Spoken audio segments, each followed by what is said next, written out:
বাংলা গানের কিংবদন্তি, দেশীয় ব্যান্ড সঙ্গীতের অন্যতম দিকপাল, গিটারের জাদুকর শিল্পী আইয়ুব বাচ্চু।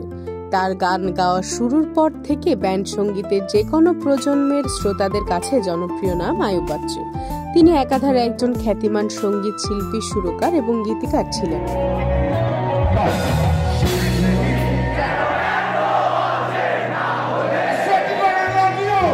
চট্টগ্রামে জন্ম নেওয়া আইয়ুব বাচ্চু সফল সঙ্গীত জীবনে দেশব্যাপী পরিচিতি পেয়েছিলেন অনেক আগে। তার কীর্তিময় কর্মমুখর জীবন তাকে এনে দিয়েছিল আন্তর্জাতিক পরিচিতিও। চলুন এক নজরে উপমহাদেশের অন্যতম শ্রেষ্ঠ গিটার বাদক সঙ্গীত শিল্পী আইয়ুব বাচ্চুর জীবনী দেখে নেওয়া যাক। আইয়ুব বাচ্চু 1962 সালের 16 আগস্ট চট্টগ্রাম জেলার পটিয়া উপজেলার খরনা ইউনিয়নে জন্মগ্রহণ করেন। তার বাবার নাম ইসহাক চৌধুরী ও মায়ের নাম নুরজাহান বেগম। বাচ্চুর শৈশব কাটে চট্টগ্রামে। রক্ষণশীল পরিবারের সন্তান হওয়ায় সঙ্গীতকে ক্যারিয়ার হিসেবে নিতে বেশ বেগ পোহাতে হয় তাকে। চট্টগ্রামের সরকারি মুসলিম হাই স্কুলে শিক্ষাজীবন শুরু হয় তার। কৈশোরে ব্রিটিশ ও আমেরিকান রক সঙ্গীত শুনতে শুরু করেন বাচ্চু। সেই থেকে এই ধারার সঙ্গীতের প্রতি অনুরক্ত হন তিনি। তার প্রথম ব্যান্ডের নাম সোলস। মাত্র 16 বছর বয়সে ওই ব্যান্ডে যোগ দেন তিনি। হারানো বিকেলের গল্প শিরোনামের গানে প্রথম কণ্ঠ দেন আইয়ুব বাচ্চু। শহীদ মাহমুদ জঙ্গি লিখেছিলেন গানটি। 80 দশকের শুরুর দিকে ব্যান্ড দল সোলসে যোগ দিয়েছিলেন তিনি। 1989 সাল পর্যন্ত সোলসে থেকে শ্রোতাদের হৃদয়ে একের পর এক আঁচড় কেটেছেন আইয়ুব বাচ্চু।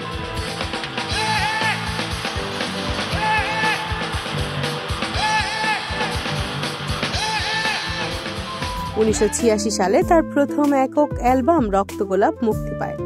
1989 সালে মুক্তি পায় দ্বিতীয় অ্যালবাম ময়না। 1990 সালে যাত্রা শুরু হয় আইয়ুব বাচ্চুর নিজের ব্যান্ড দল। তবে শুরুতে এর নাম LRB নয়, বরং ইয়েলো রিভার ব্যান্ড YRB ছিল।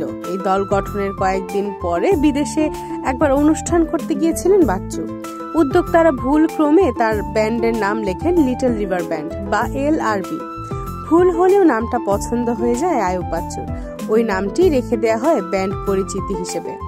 বেশ চলছিল, কিন্তু পরে তিনি জানতে পারেন ওই নামে অস্ট্রেলিয়াতে একটি ব্যান্ড আছে। তবে LRBর জনপ্রিয়তা তখন তুঙ্গে, ফলে নাম পরিবর্তনের পথে হাঁটেননি বাচ্চু। বরং LRBর নতুন অর্থ দাঁড়ায় লাভ রানস ব্লাইন্ড। এর পরের গল্প কেবলই ইতিহাস সৃষ্টির। বাংলাদেশের প্রথম ডাবল অ্যালবাম LRB 1 ও LRB 2 মুক্তি পায় তারই হাত ধরে।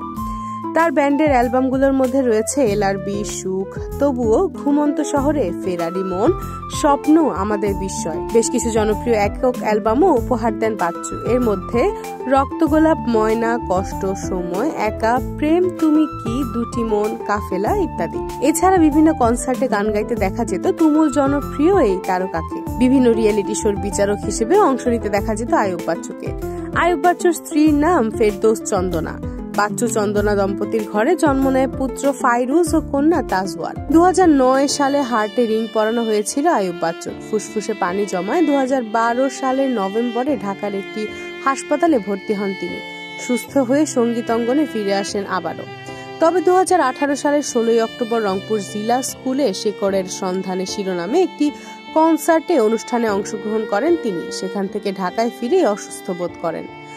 ওই বছরের 18 অক্টোবর বাসা থেকে হাসপাতালে নেয়ার পর হার্ট অ্যাটাকে মারা যান বাংলা সঙ্গীত জগতের উজ্জ্বল এই নক্ষত্র। সেদিন শোকের সাগরে ভেসেছিল দেশের প্রতিটি সঙ্গীত প্রিয় মানুষ, তার প্রতিটি শ্রোতা।